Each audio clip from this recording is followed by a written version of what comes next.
Chapter 23. Contradict. Good morning, saints. Good morning, sinners. Most Sundays, as I'm about to begin a sermon, this is how I open. I learn a good deal about the gathered congregation by the response I receive. Are they more enthusiastic to one than the other? Do they laugh? My next line is straight out of Leonard Sweet, the futurist and theologian, from whom I borrowed this little routine. Good, we're all here. If they aren't all laughing at that point, there's no hope for the rest of the morning. The truth of the matter is that each of us is both saint and sinner, and the two are woven deeply within our human core. I can be one of the most charming, delightful, and engaging persons around. I can also be annoying, self-centered, and deceptive. Want to know something crazy? Sometimes my attempts at charm can be efforts to deceive.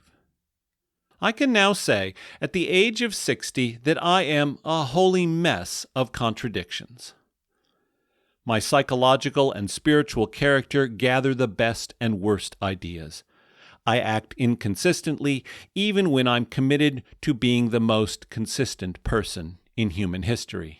I am both good and evil, smart and stupid, wise and naive, confident and insecure, gallant and a klutz. Can you relate? As I enter the second half, or perhaps the last third of life, I am just hopeful that Swiss psychologist Marie-Louise von Franz is right. If we can stay with the tension of opposites long enough, sustain it, be true to it, we can sometimes become vessels within which the divine opposites come together and give birth to a new reality. In our day-to-day living, we encounter people who are bundles of contradictions.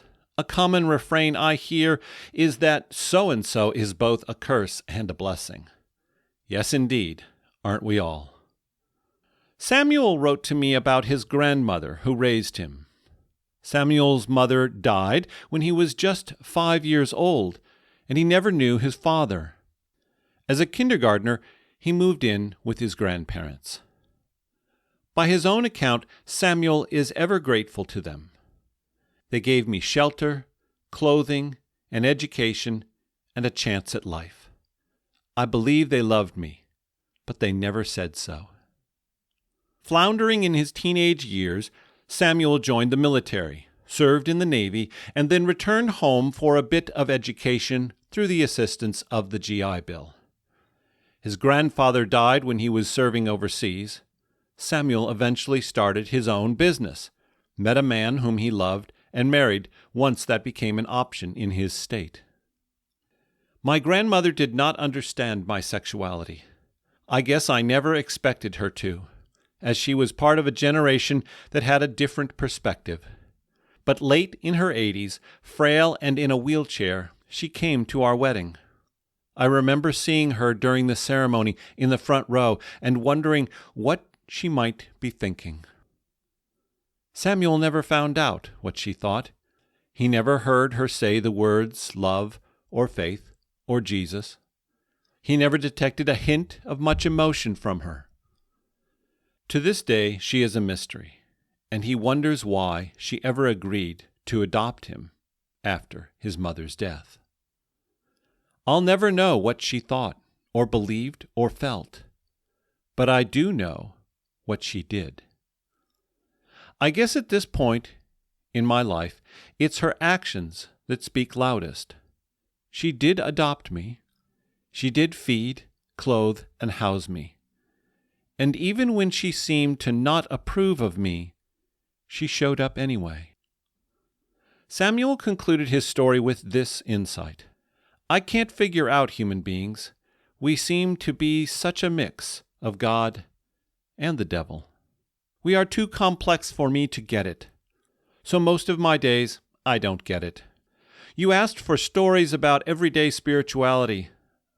I'm not sure if this is what you wanted, Hell, I don't even know what spirituality is. But this weird tale of mine is all I got. It's not very well known, but the Christian faith has a long history of articulating a both-and understanding of human identity. The misconception is that we look at people as either-or, but this is not the case. Instead, we recognize a complexity to what it means to be a human being. We get this perspective by looking at Jesus, the Christ, who is also a mix of both and. Human yet divine, heavenly yet earthly, physical yet spiritual, killed yet alive, powerless yet powerful, victim yet victor, failure yet redeemer, marginalized yet central, singular yet everyone, incarnate yet cosmic, nailed yet liberated. These reminders of paradox come from the Franciscan priest Richard Rohr, who delights in pointing out the rich history of both and non-dualistic thinking that he is rediscovering in the Christian faith. Among the real treasures of the theology handed down by Martin Luther is his psychology of human beings. Luther understood human beings as both saints and sinners, simultaneously. Simul ustis et peccator, which is about the only Latin I know. My spell checker does not like my attempt at Latin, and the autocorrect function is spinning that rainbow pizza wheel trying to identify this entry. The idea that we've been articulating is that human beings are both saint and sinner, not 50-50, but 100-100. Woven through every cell of our being are both the angels and the demons, the beauty and the horror, the forgiven and the broken. These forces are united. The great paradox of human existence is that we are indeed all blessing and all curse, and all at the same time. For Luther, a saint was not a holy person to be set aside and venerated, although who can dispute some of the great saints of history, such as St. Teresa or St. Francis?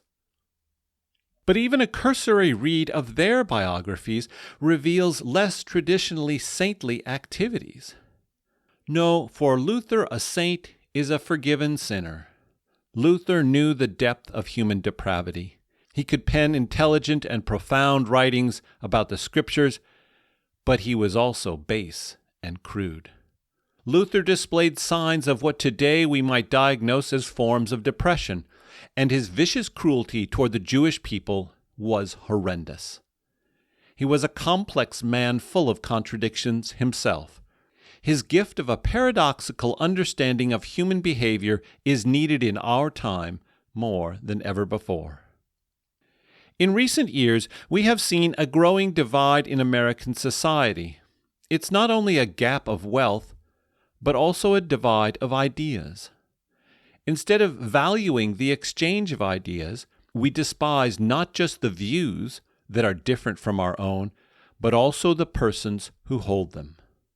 In March 2015, Jonathan Haidt and Greg Lukianoff wrote an article in The Atlantic magazine titled The Coddling of the American Mind.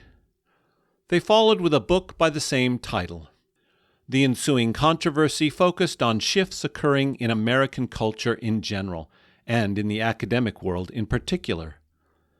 Much of the attention centered around a new form of protectiveness that emphasizes concern for students' emotional well-being at the cost of a traditional college education that encourages young people to explore and think about new ideas. My concern, however, centered on the shift away from simply disagreeing with another's ideas to believing that people who hold views different from our own are evil. This move toward demonizing others has significant and dire ramifications for our society. We run the risk of turning against our fellow human beings. Civil society requires that the other person is valued even if we do not agree with their ideas or positions. Why can't someone have different views from me and still be valued as a human being? As you have read in this book, I hold great respect for many of the world's religions and philosophies. Yes, it is true that from time to time I encounter concepts or teachings I cannot embrace. But this does not mean I have any less respect for the teaching or the people who embrace that way of life. While some might question how one can be a follower of Christ, as I am, as well as an admirer of Buddha, Marcus Aurelius, or Carl Jung, my response is simply, I'm just holding the tension, living in a both-and world, embracing my contradictions.